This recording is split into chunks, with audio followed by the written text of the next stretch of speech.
L'innovation avec Anissé Mbida. Bonjour Anissé. Bonjour à tous. L'innovation du jour, c'est une nouvelle prouesse de l'intelligence artificielle. Après les devoirs des étudiants, c'est désormais de la musique que l'on est capable de créer en tapant quelques mots sur un clavier. Oui, ça s'appelle Musique ML et c'est un peu la version musicale de ChatGPT dont on parle beaucoup. C'est-à-dire qu'il suffit de décrire le type de musique qu'on souhaite obtenir et il va la composer en quelques secondes.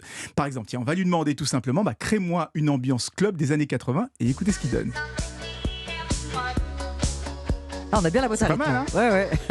Et si ça ne vous plaît pas, on lui dit recommence et il va vous faire une autre suggestion encore dans le même style. On peut aussi être beaucoup plus précis dans sa demande et lui dire par exemple, fais-moi une chanson de style reggae avec de la guitare très mélodieuse et des voix très expressives.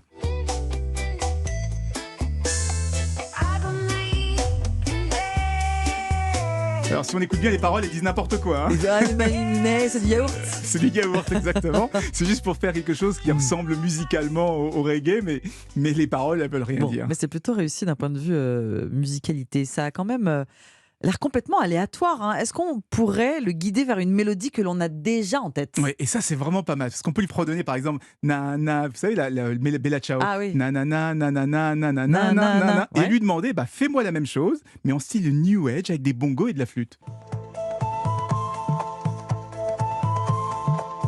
C'est pas mal, hein, c'est assez bluffant. Ah oui, ça marche bien. Ouais. Et oui, parce qu'en plus, on peut aller jusqu'à lui donner des indications sur l'ambiance, sur les émotions qu'on veut véhiculer avec sa musique. Et là, ce qu'on va entendre, c'est ce qui a été généré avec la description du tableau Guernica de Picasso.